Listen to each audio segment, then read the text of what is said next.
চৰকাৰী ঘৰৰ বাবে নতুনকৈ জিঅ' টেগিং কৰা 30 লাখ মানুহৰ বাবে খুবেই ভাল খবৰ কিয়নো আপোনালোকে যিসকলে নতুনকৈ চৰকাৰী ঘৰৰ বাবে জিঅ' টেগিং কৰিছিল আৰু ইতিমধ্যে কিন্তু অসম চৰকাৰে সেইসকলৰ বাবে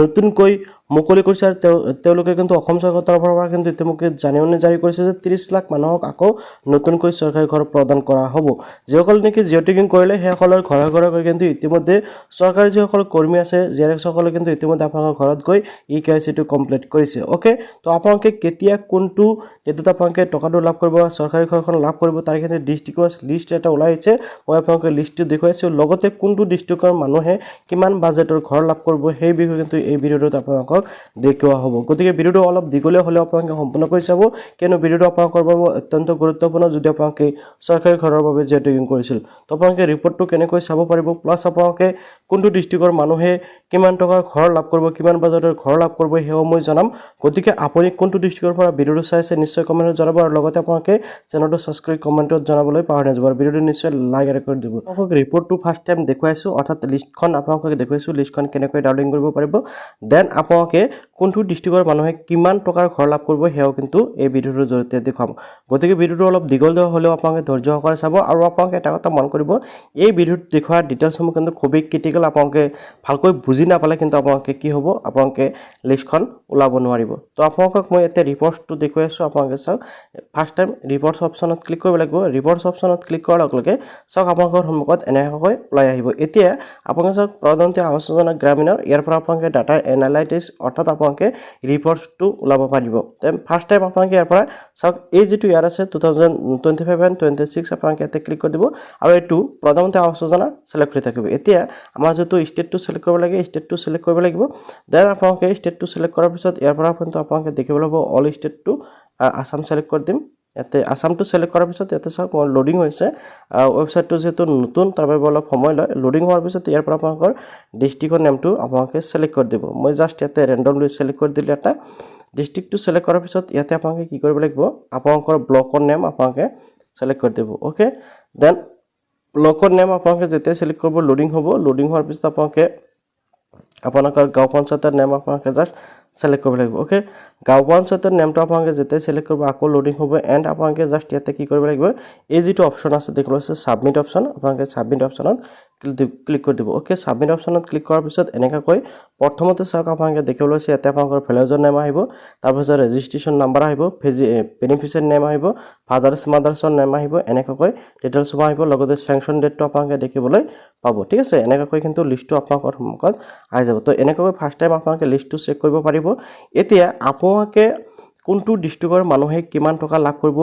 বা কেনেকুৱা ধৰণৰ বাজেটত ঘৰ লাভ কৰিব সেই বিষয়ে দেখুৱাইছো সো আপোনালোকে তাৰ আগতে আপুনি কোন ডিস্ট্ৰিক্টৰ পৰা ভিডিঅ' চাই আছে নিশ্চয় কমেন্ট জনাবলৈ পাহৰি নাযাব ওকে তো এতিয়া মই আপোনালোকক দেখুৱাইছো কোনটো ডিস্ট্ৰিক্টৰ মানুহে কিমান টকা বাজেটৰ ঘৰখন লাভ কৰিব আপোনালোকে কোনটো জিলাৰ মানুহে কিমান টকাৰ বাজেট বা কেনেকুৱা ডিজাইনৰ ঘৰ লাভ কৰিব লগতে আপোনালোকে কোনটো ডেটত ঘৰটো লাভ কৰিব সেই বিষয়ে কিন্তু ভিডিঅ'টোৰ জৰিয়তে আপোনালোকক জনা হ'ব আৰু ভিডিঅ'টোৰ শেষত মই আপোনালোকক জনাই দিম যে আপোনালোকে কোনটো ডেটত কোনটো ডিস্ট্ৰিক্টৰ মানুহে ঘৰটো লাভ কৰিব গতিকে আপোনালোকে ভিডিঅ'টো সম্পূৰ্ণকৈ চাই থাকিব ওকে এতিয়া চাওক আপোনালোকে দেখিবলৈ পাইছে ইয়াতে কিন্তু সমগ্ৰ অসমৰ কেইবাটাও জোনত ভাগ কৰা হৈছে ঠিক আছে ইয়াতে আপোনালোকে দেখিবলৈ পাব A B C D আৰু হল E অৰ্থাৎ টোটাল 5টা জোনত ভাগ কৰা হৈছে এই 5টা জোনৰ ভিতৰতে কিন্তু 5টা জোন যে আছে যি কেটা ডিস্ট্ৰিক্ট যি জোনত পৰিছে সেই ডিজাইন অনুযায়ী আপোনাক সেই হিচাপত টকাটো প্ৰদান কৰা হ'ব যেনেকৈ আপোনালোকে দেখিবলৈ পাইছে এতে জোন A আপোনালোকে গ্ৰীন দেখিবলৈ পাইছে জোন B yellow দেখিবলৈ পাইছে এনেকৈ কিন্তু জোন C জোন D জোন E এনেকৈ ভাগ কৰা হৈছে অৰ্থাৎ 5টা ভাগত ভাগ কৰা হৈছে আৰু 5টা এই যে ভাগ পৰিছে অৰ্থাৎ ধৰক জোন এ যে এই যে কেটা ডিস্ট্ৰিক্ট আপোনালোকে দেখিবলৈ পাইছে যেনেকৈ আপোনালোকৰ দেখিবলৈ পাইছে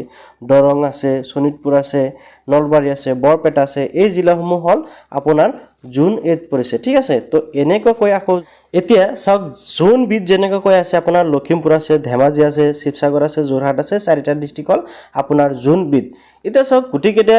জোন হিচাপত কিন্তু ইয়াতে কি কৰা আছে ঘৰৰ ডিজাইন লগতে বাজেটটো উল্লেখ কৰা হৈছে ঠিক আছে এতিয়া আপোনালোকে যদি চাব বিচাৰে যে কোনটো ডিস্ট্ৰিক্টত কেনেকুৱা ধৰণৰ ডিজাইন দিয়া হৈছে ঘৰৰ লগতে কিমান টকা বাজেট দিয়া হৈছে আৰু আপোনালোকে কোনটো ৰেটত টকাটো লাভ কৰিব সকলো জানিবলৈ আপোনালোকে ভিডিঅটো সম্পূৰ্ণকৈ চাব লাগিব তো ভিডিঅ'টো ভাল নিশ্চয় লাইক কৰি চেনেলটো সাবস্ক্ৰাইব কৰিবলৈ পাহৰি নাযাব ওকে এতিয়া চাওক জুন এৰ যেটো ঘৰ এই ঘৰৰ ডিজাইনসমূহ আপোনালোকে দেখিবলৈ পাইছে যে ঘৰটো কেনেকুৱা ডিজাইনৰ বনাব লাগিব আপোনালোকে দেখিবলৈ পাইছে অৰ্থাৎ তিনিটা সাইডৰ পৰা ঘৰৰ ফটো দি দিয়া হৈছে যে এনেকুৱা ডিজাইনৰ আপোনালোকৰ ঘৰটো হ'ব মানে এনেকুৱা ধৰণৰ ডিজাইনত ঘৰটো বনাব পাৰিব এতিয়া জুন এত কোনকেইটা ডিস্ট্ৰিক্ট আছে ইয়াতে আপোনালোকে দেখিবলৈ পাইছে তাৰ পিছত ইয়াতে কিন্তু আপোনালোকৰ ঘৰখন কেনেকৈ বনাব লাগিব তাৰে কিন্তু ইন্ট্ৰডাকচন ইয়াতে দিয়া হৈছে অৰ্থাৎ ডাইৰেকচনটো দিয়া হৈছে যে এনেকুৱা ধৰণৰ ঘৰটো আপোনালোকে বনাব লাগিব অৰ্থাৎ কিমান ওখ বনাব লাগিব কিমান চাপৰ বনাব লাগিব কিমান বহল আহল সকলো বিষয়বস্তু ইয়াতে উল্লেখ কৰা হৈছে আৰু ডায়াগ্ৰামটো কিন্তু ইয়াতে দিয়া হৈছে অৰ্থাৎ জুন এৰ যেটো ঘৰ হ'ব ঘৰৰ ডায়াগ্ৰামটো কিন্তু ইয়াতে দিয়া হৈছে যে কোনটো ঘৰৰ মানে কোনটো ৰুম কিমান ডাঙৰ হ'ব বা কিমান ফিট হ'ব সকলো উল্লেখ কৰা হৈছে ডায়াগ্ৰামত এতিয়া এই জুন এত থকা মানুহৰ ঘৰৰ বাজেট কিমান সেই বাজেটটো কিন্তু ইয়াতে উল্লেখ কৰিছে আপোনালোকে দেখিবলৈ পাইছে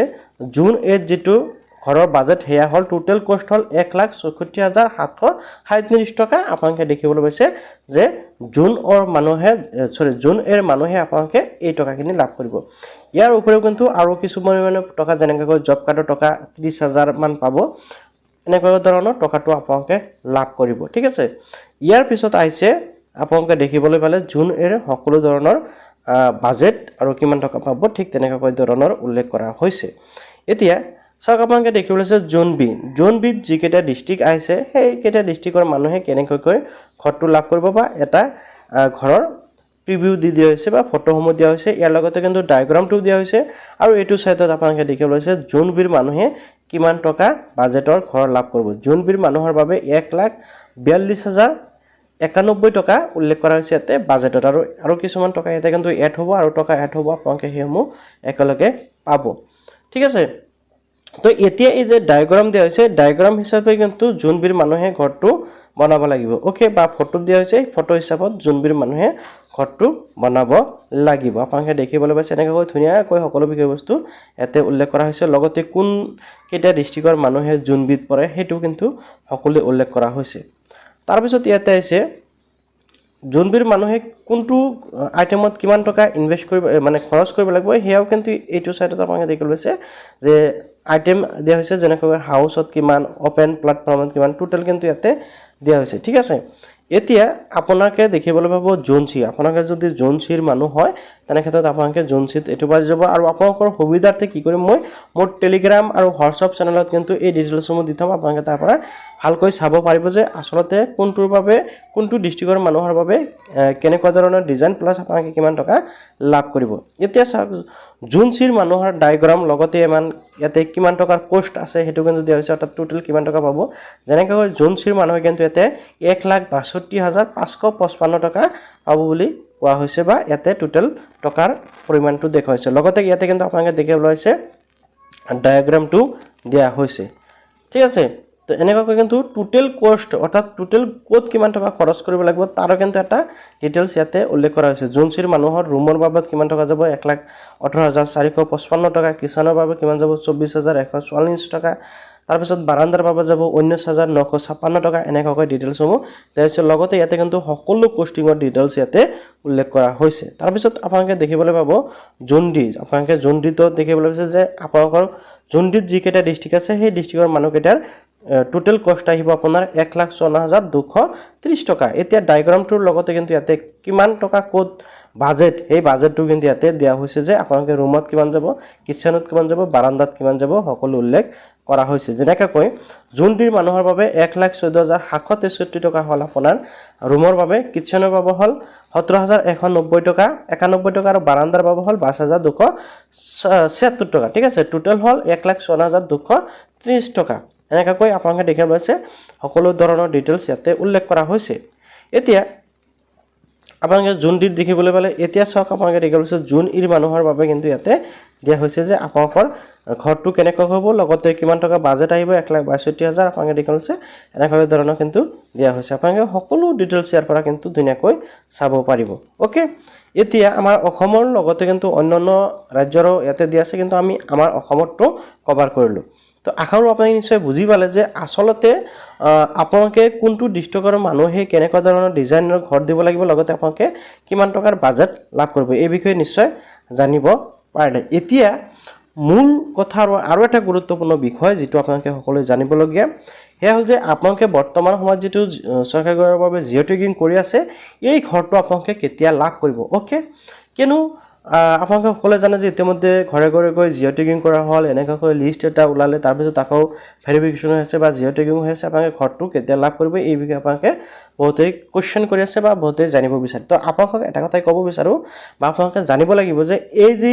প্ৰথমতে জিঅ' টেগিং কৰিলে জিঅ' টেগিং কৰাৰ পিছত আৰু এখন লিষ্ট ওলালে এই লিষ্ট মৰ্মে কিন্তু আকৌ কি কৰা আছে ঘৰে ঘৰে গৈ জিঅ' টেগিংটো কমপ্লিট কৰা হৈ আছে ইয়াৰ পিছত কি হ'ব গাঁও সভা হ'ব আৰু সেই গাঁও সভাত নিশ্চিত কৰা হ'ব যে কোনে চৰকাৰী ঘৰ লাভ কৰিছিল কোনে লাভ কৰা নাই এনেকুৱা ধৰণৰ কিছুমান তথ্য সংগ্ৰহ কৰা হ'ব গাঁও সভাখনত তাৰ পিছত আৰু এখন লিষ্ট ওলাব আৰু সেই লিষ্ট মৰ্মে কি কৰা হ'ব ঘৰে ঘৰে গৈ ভেৰিফিকেশ্যন কৰা হ'ব যেনেকৈ আপোনালোকে আগতে চৰকাৰী ঘৰ পাইছিল নেকি বা আপোনালোকৰ ঘৰত পকী ঘৰ আছে নেকি বা আপোনালোকৰ ঘৰত চাৰিচকীয়া গাড়ী আছে নেকি এই বস্তুসমূহ কি কৰা হ'ব ভেৰিফিকেশ্যন কৰা হ'ব ভেৰিফিকেশ্যন কৰাৰ পিছত ফাইনাল এখন লিষ্ট ওলাব আৰু সেই লিষ্টত খন যেতিয়া নেকি ওলাব সেই লিষ্টখন মৰ্মে আপোনালোকক চৰকাৰী ঘৰসমূহ দিয়া হ'ব তো এনেকৈ আপোনালোকে ষ্টেপ বাই ষ্টেপ পৰ্যায়ক্ৰমে আপোনালোকৰ ভেৰিফিকেশ্যনসমূহ কমপ্লিট হ'ব তাৰ পিছত আপোনালোকে চৰকাৰী ঘৰটো লাভ কৰিব আৰু এতিয়ালৈকে কিন্তু চৰকাৰী ঘৰৰ অৰ্থাৎ নতুনকৈ যেটো জিঅ' টেগিং হল এই জিঅ' টেগিং ঘৰৰ কোনো ধৰণৰ টকা সোমোৱা বা ফাইনাল ডেটটো অহা নাই গতিকে আপোনালোকে আৰু কিছুদিন দেৰি কৰিব লাগিব বা ৱেইট কৰিব লাগিব তাৰ পিছত আপোনালোকে ঘৰটো